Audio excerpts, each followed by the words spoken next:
শংকৰ গুৰুৱে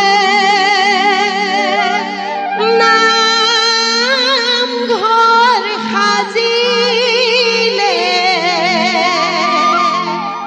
শংকৰ গুৰুৱে নামঘৰ সাজিলে, গুণমালা থাপৰ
শিষ্য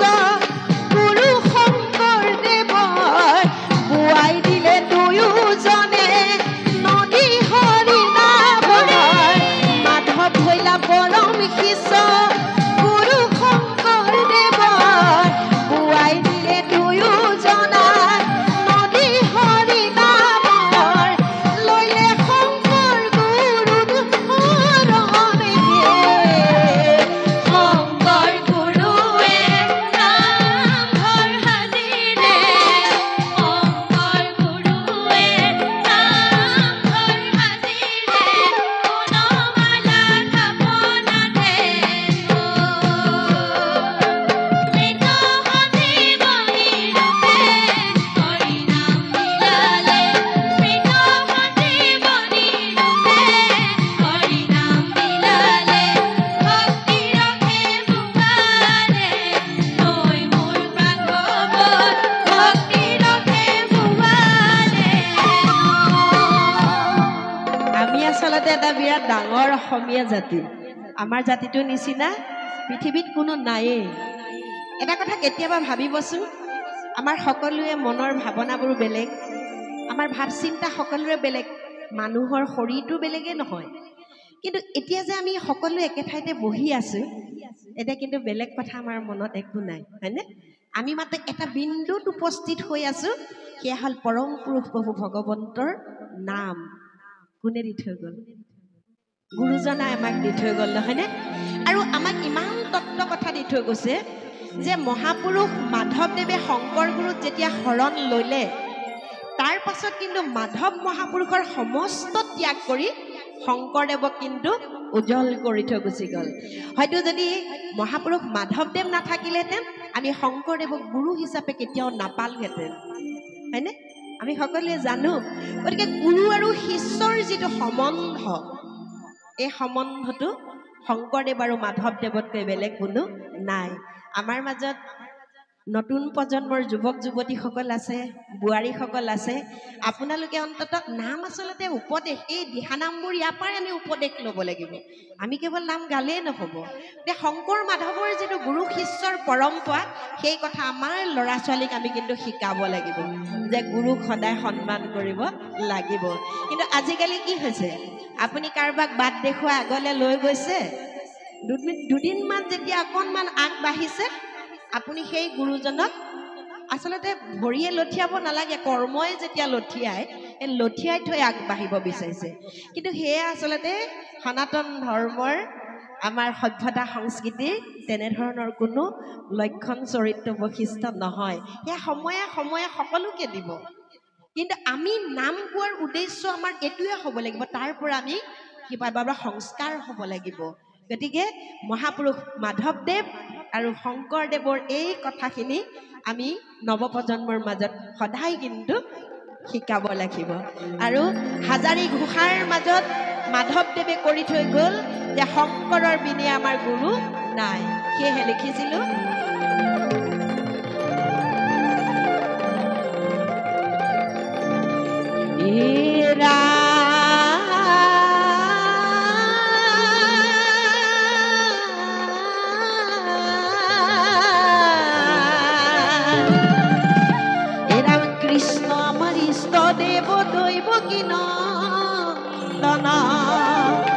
শংকৰ আমাৰ পৰম গুৰু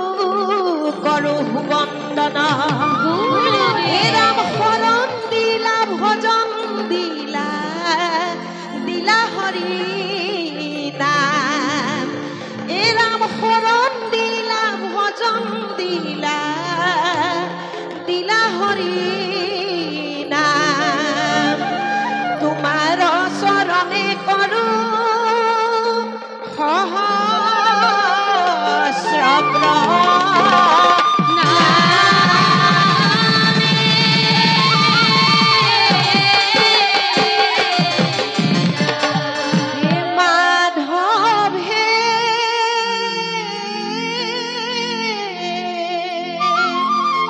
শংকৰ গুৰুত লৈলাহি শৰণ হাজাৰী ঘোষাৰ মধ্যে কৰিলা অংগীকাৰ শংকৰ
হৰি গুণ নাম যশ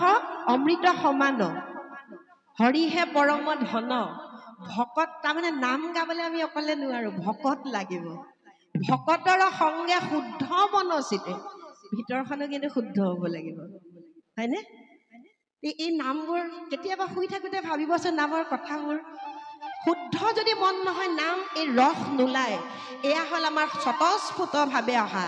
মই বৰ যদি অহংকাৰ হৈ আমি নাম গাওঁ এই গ্ৰাহৰ মুখৰ পৰা গজেন্দ্ৰ যেনেকৈ উদ্ধাৰ হ'ব পৰা নাছিলে তেনেধৰণে আমিও সদায় তললৈহে যাম সেইকাৰণে লিখিছিলোঁ এ ৰাম ৰাম হৰি গুণ যশ অমৃত